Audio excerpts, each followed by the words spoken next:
En este vídeo queremos enseñaros cómo hacer una interpretación de resultados de la prueba de estilos de aprendizaje.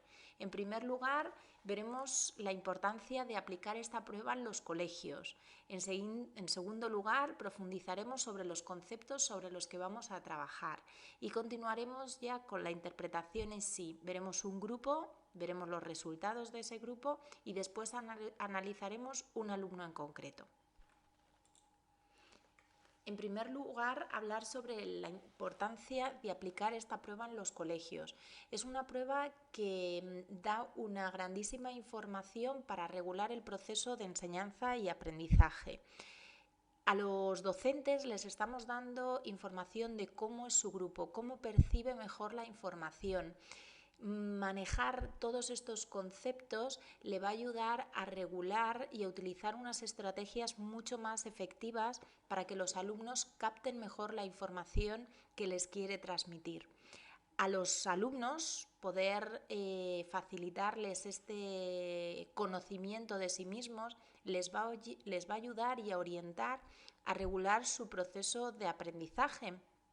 Cómo pueden prepararse los exámenes, cómo deben de organizarse y estructurarse de una manera más eficiente en función de sus tendencias.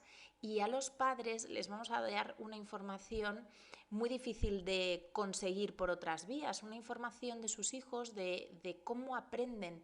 Y cómo aprenden finalmente no es solo en clase, sino cómo aprenden del mundo, de toda la información que les llega de su entorno. Por todo ello, os animamos a que potenciéis el uso de esta prueba. Bien, dicho esto, entraremos en materia. Vamos a adentrarnos dentro del dashboard de resultados para ver los conceptos sobre los que vamos a trabajar. Como bien sabéis, evaluamos factores cognitivos y factores emocionales. Empecemos a analizar los factores cognitivos. Dentro de los factores cognitivos tenemos canales de entrada, visual, auditivo, kinestésico, foco de atención, tendencia intelectual, tolerancia al esfuerzo y motivación. Empecemos por la programación neurolingüística y los canales de información. Veamos qué características están asociadas a cada uno de estos perfiles o tendencias. Los alumnos con una mayor predominancia del canal visual externo van a ser alumnos que prefieran la entrada de la información de manera visual. Van a preferir aprender a través de los libros, de las pantallas o pizarras digitales, a través de ilustraciones, de gráficos, de toda la representación que pueda ser captada de manera visual. Son alumnos que incluso les va a gustar mantener contacto visual con el profesor, estar dentro de su campo de visión. Es muy característico de este tipo de alumnos que presenten una conducta, una postura erguida, que suele responder a un estado de alerta, de atención. Son alumnos que a la hora de explicarse utilizan una terminología muy visual, una descripción de aspectos muy situacionales. Van a rechazar con bastante frecuencia el contacto físico, le gusta mantener ciertas distancias. Suele ser también muy característico de ellos que les atraiga la ropa de colores llamativos. Y bien, si una de las fortalezas es esta buena captación visual, si encontramos como punto débil de este canal que les cueste más manejarse en contextos orales, cuando la información se facilita y debe ser percibida por el canal auditivo. Bien, vayamos a los visuales internos, alumnos con predominio del canal visual interno. Van a ser alumnos que ven mayoritariamente por los ojos de la mente, es decir, que necesitan representarse en su cabeza todo lo que ven y oyen. Son los que suelen ser muy imaginativos y fantasiosos. Y a la hora de explicarse y de comprender la información, le gusta mucho que se utilicen las ejemplificaciones o las metáforas. Vayamos con el canal auditivo. Los alumnos con predominio del canal auditivo externo son alumnos que van a preferir entrada de información de manera auditiva, verbal. Son alumnos que hablan de manera constante y se distraen con mucha facilidad. Suelen tener muy buena memoria auditiva, memorizan muy bien aquello que escuchan, son muy sensibles a los tonos de voz con los que se le habla, el timbre, el ritmo, el volumen. De hecho, son grandes imitadores, imitan muy bien la voz de otras personas. Como decíamos, son alumnos habladores, van a tender a participar en clase, a preguntar sus dudas. Y bien, si estas son algunas de sus fortalezas, encontraríamos debilidades en la parte de la escritura, donde se van a manejar generalmente algo peor.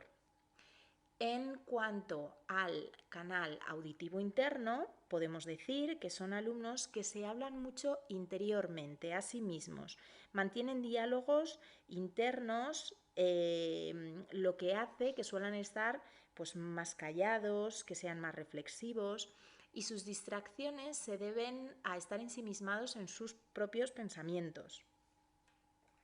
En cuanto al kinestésico externo, podemos describir un perfil de un alumno que aprende mejor haciendo las cosas. Son niños más movidos, más inquietos, entonces van a beneficiarse de una clase donde haya cierto movimiento y no una clase demasiado estática. Son alumnos quizás algo más desordenados, incluso caóticos, y su aprendizaje va a depender mucho de la proximidad hacia el concepto o hacia la idea sobre la que van a trabajar. Se van a beneficiar mucho de esa atención más personalizada, que el profesor se acerque a ellos, les pregunte, les explique. Eso va a ser algo bastante relevante dentro de su aprendizaje. Los alumnos con predominio del kinestésico interno, vemos que son alumnos mucho más intuitivos, muy sentimentales, más sensibles, y van a ser muy susceptibles hacia los estímulos que vayan cargados de emoción. Que sean susceptibles va a significar a que van a captar mucho mejor la atención cuando les hablamos con cierta carga emocional, cuando hagamos descripciones o explicaciones que incluyan o bien una temática algo más emotiva o que a la hora de transmitir la información nosotros seamos mucho más emotivos, en el sentido de que, bueno, pues, que seamos casi dramaturgos a la hora de exponer un texto o una idea. Son alumnos que al tener esta sensibilidad van a aprender mejor cuando tienen una relación positiva con el maestro. Es decir, si el maestro es una persona que se muestra amable y abierta, va a facilitar a que el alumno abra mejor sus canales de información y de aprendizaje. Veamos aspectos sobre el foco de atención. En cuanto al foco de atención múltiple y flexible, vemos alumnos que necesitan cambiar mucho de tarea, incluso va a ser muy habitual que tiendan a abandonar las tareas.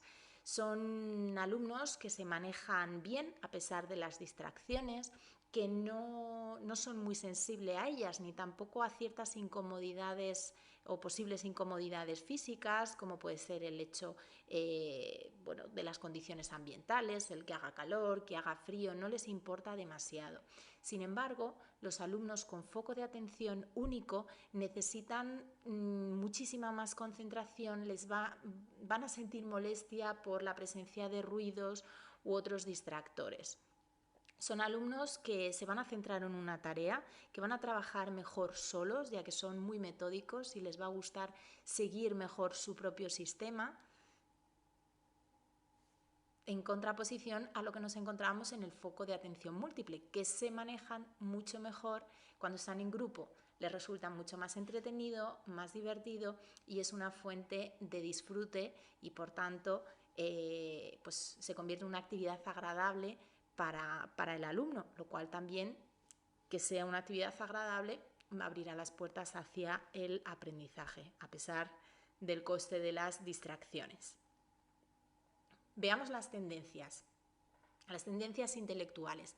La tendencia intelectual abstracta nos habla de alumnos con capacidad de profundizar sobre la información desde un punto de vista mucho más analítico. Van a manejar muy bien conceptos teóricos, principios. Sin embargo, los alumnos con tendencia más concreta se van a perder más en estas ideas tan abstractas como pueden ser teoremas matemáticos o algunos conceptos de ciencias.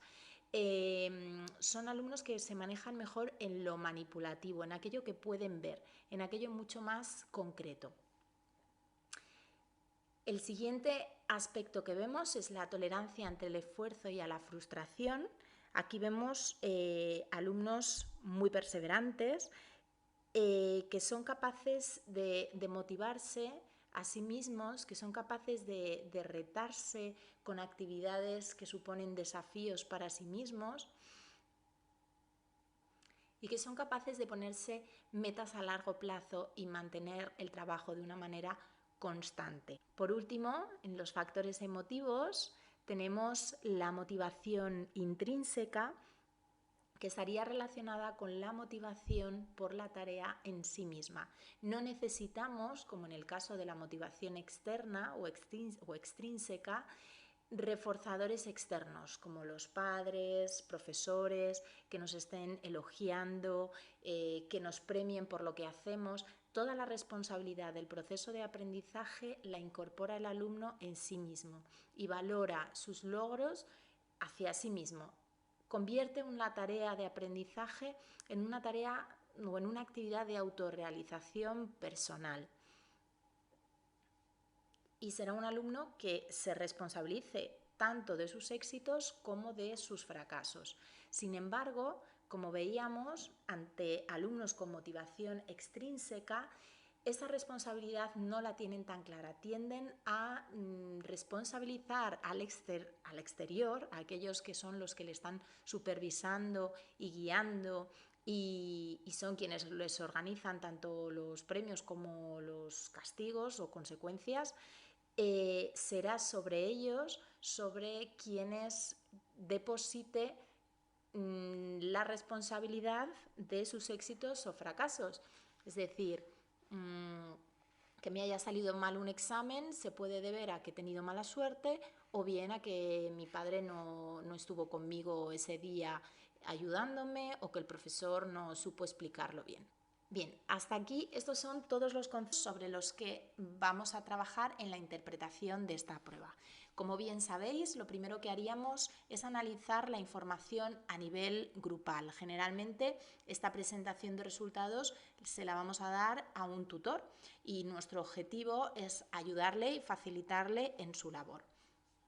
Por ello, siempre resulta más interesante hablar de grupo en vez de ir hablando caso por caso, ya que pueden percibirlo como que tienen que funcionar de una manera independiente con cada uno de ellos, cuando nuestro objetivo es transmitirle cómo trabajar con este grupo y, en casos concretos, qué tipo de indicaciones puede seguir con alumnos muy concretos y muy específicos que necesiten de alguna ayuda especial, pero eso sería solo, como decimos, en casos muy excepcionales. Bien, veamos cómo funciona este grupo.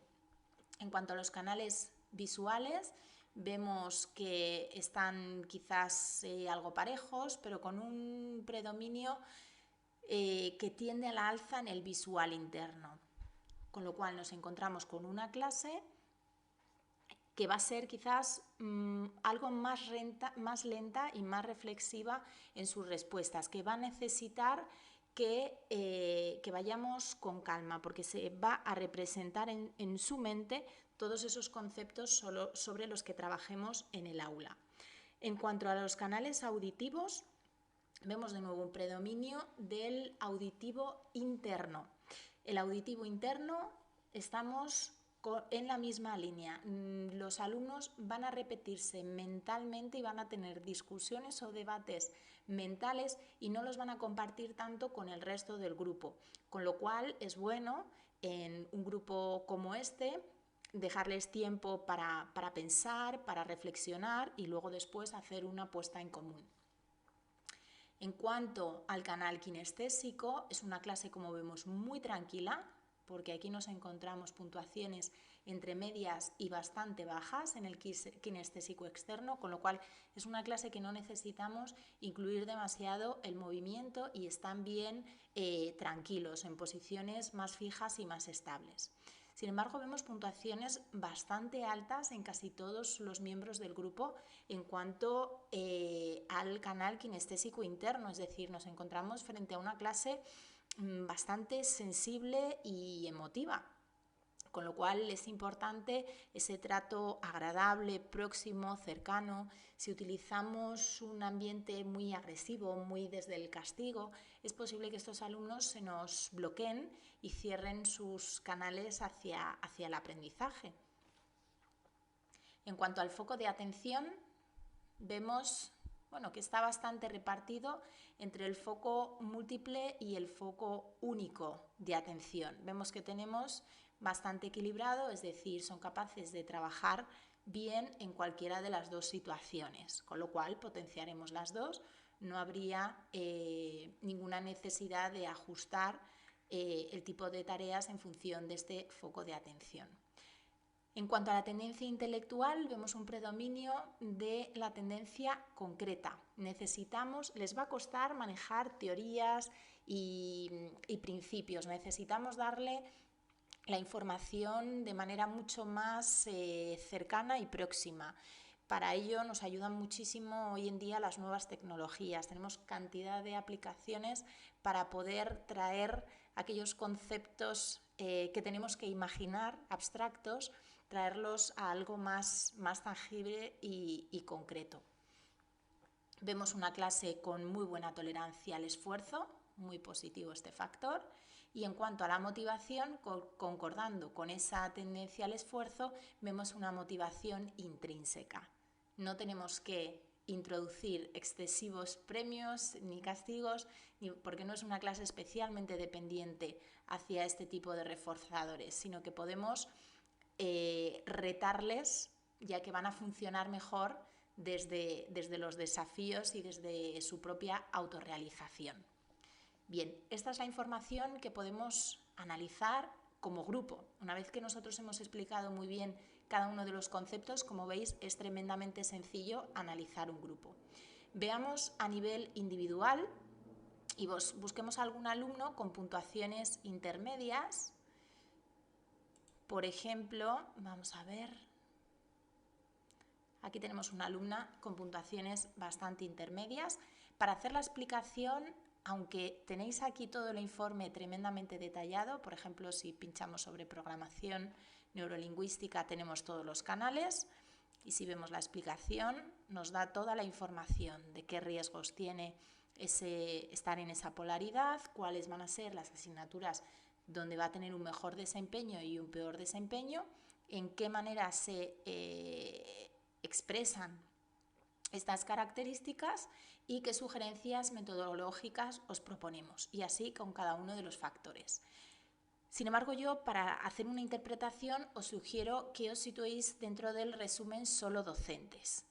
Y aquí podemos analizar muy bien todos los factores, ya que se nos presentan en un diagrama por colores, los colores que ya manejamos perfectamente, los resultados que ha obtenido esta alumna.